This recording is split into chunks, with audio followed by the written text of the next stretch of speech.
Bonsoir à toutes et à tous. Bienvenue sur la chaîne Le Bonheur d'être soi-même. Sur cette chaîne, nous abordons des sujets qui vont élever un peu chaque jour notre conscience. Je t'invite donc à t'abonner, à liker et à partager afin que ces différents contenus profitent au plus grand nombre. Sans plus tarder, nous allons donc aborder un sujet qui n'est encore pas bien compris, bien que l'on puisse l'évoquer si souvent.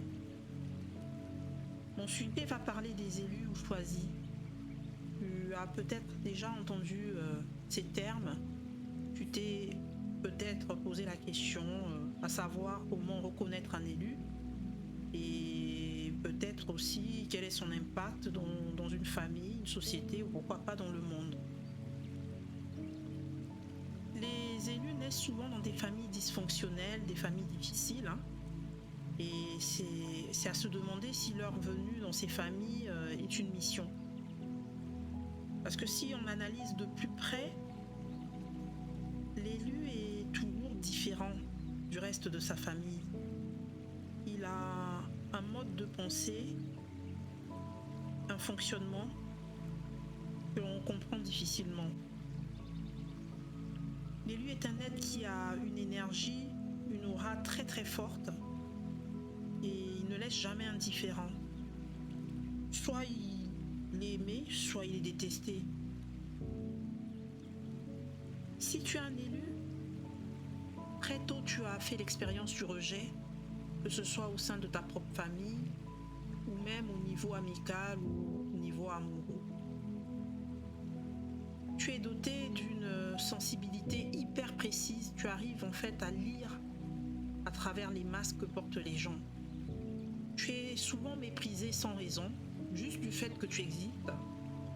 Tu te déranges souvent. Ta présence suscite beaucoup de réactions. Pourtant, tu ne souhaites pas attirer l'attention. Même tes silences dérangent. Tu sais pourquoi ? C'est parce que ton énergie est pure et entière. Ton énergie est comme un miroir. Elle révèle en fait les personnes qui portent des masques en société. Elle révèle en fait leur côté obscur.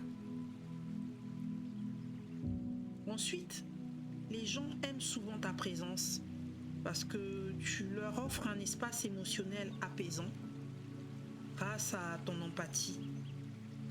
Mais ils te détestent également pour ça parce que tu es un révélateur de vérité. Et parfois, certaines personnes n'ont pas fait le travail pour associer leur part d'ombre et lumière. Ils sont ce que j'appelle, en tout cas ce que Carl Jung appelle fragmentés. L'élu aussi ne se conforme pas à ce que la société ou sa famille lui impose. Il a une boussole interne qui lui dicte qu'il a son propre chemin. Mais il y a souvent un avant et après éveil de l'élu. Avant son éveil, très souvent l'élu n'a pas conscience de qui il est. Il fait du bien naturellement, sans arrière-pensée. Il a de grandes qualités humaines et de fortes valeurs morales comme la loyauté, le sens de la justice. C'est pour ça qu'il attire souvent des gens malveillants qui l'exploitent parce qu'ils savent que l'élu a du mal à dire non. Et c'est bien là son malheur, l'excès de gentillesse. Il attire aussi, pas que les malveillants, des personnes brisées par la vie, souvent dépendants affectifs aussi. Elles ne sont pas forcément malveillantes, mais tout aussi énergivores. Alors, je ne dis pas que l'élu est parfait, loin de là. Mais ce qui prédomine chez l'élu, c'est le sens du sacrifice permanent. À force de s'oublier, l'élu n'est plus centré. Et la conséquence, c'est qu'il peut avoir des manifestations psychiques comme la dépression, l'anxiété, le manque de confiance. Tout s'écroule autour de lui. Ses schémas de pensée aussi. il n'a plus envie d'être présent pour les autres parce que ça l'épuise. Il ne répond plus aux sollicitations des autres. Son monde, en fait, s'écroule. Il perd des amis, il perd son travail.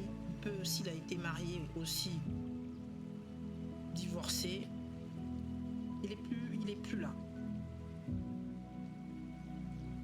Et tout ceci explique que son âme l'interpelle, son âme l'appelle. Et si l'élu persiste à ne pas s'aligner, c'est des manifestations physiques. Ils vont se mettre en place dans son corps.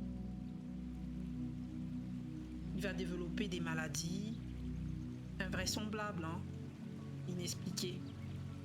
Son corps tombe en lambeaux. Toutes ces manifestations, en fait, pourraient sembler malheureuses. Pourtant, l'être suprême qu'on appelle communément Dieu cherche à t'interpeller. En tout cas, interpeller l'élu, afin qu'il puisse donc s'aligner et d'arrêter de vivre selon les dictats de la société.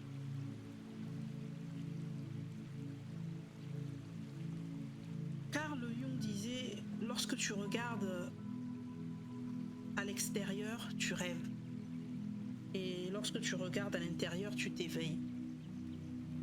Très longtemps avant son éveil, l'élu n'a passé son temps qu'à agir pour satisfaire les autres. Il était gentil en pensant qu'il recevrait la même, mais souvent ça n'est pas le cas. Il se retrouve bien seul quand il a besoin. C'est alors que s'il répond à l'appel de son âme et qu'il ne résiste plus, il se centre, une magie opère à l'intérieur de lui. Il devient à l'écoute de son âme, centré, magnétique, et il attire tout ce qu'il souhaite.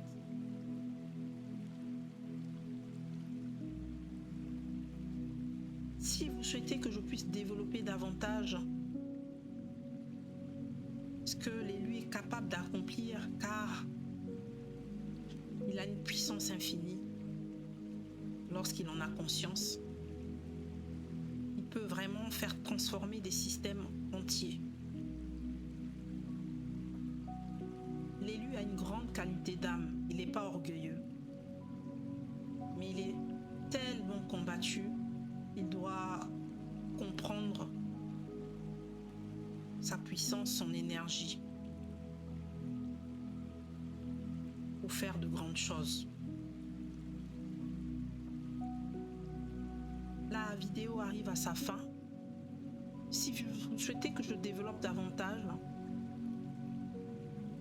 n'hésitez pas à me le dire en commentaire. Merci d'avoir suivi la vidéo jusqu'à la fin. À très bientôt pour une prochaine vidéo.